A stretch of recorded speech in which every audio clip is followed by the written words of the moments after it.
Le président Sarkozy récolte ce qu'il a semé avec sa campagne qui a dérivé chaque jour davantage vers l'extrême droite. Marine Le Pen fait un score de 18% sur l'ensemble de la France.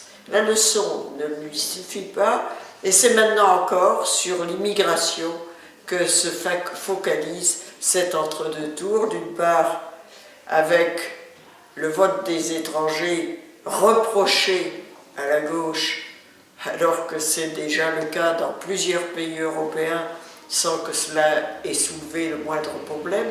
Rappelons que c'est aux élections locales uniquement que les étrangers doivent vivre en France depuis plus de 5 ans dans la commune où ils pourront voter et qu'ils ne pourront pas être éligibles. C'est le cas en particulier dans tout le nord de l'Europe.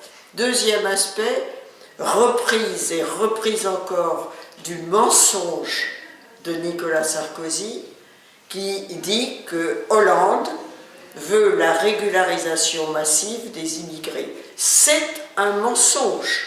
Le président Sarkozy répète qu'il diminuera de moitié dans l'année l'immigration légale immédiatement. Qu'est-ce que ça veut dire? Eh bien, ça veut dire qu'il n'y aura plus un seul cas de regroupement familial et que les immigrés qui viennent là pour construire nos maisons, s'occuper du parking de Vinci de Bordeaux, ne pourront pas même amener leurs enfants. Les enfants, leurs épouses, ne pourront pas les rejoindre.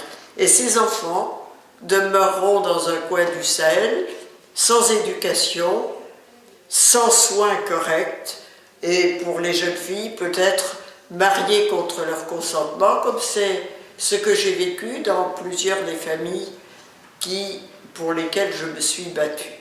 Parce que le chef de famille travaillait et payait des impôts, et que je pensais qu'il était absolument indispensable et simplement humain, ça fait partie des droits de l'homme, de pouvoir vivre en famille, de permettre le rapprochement familial.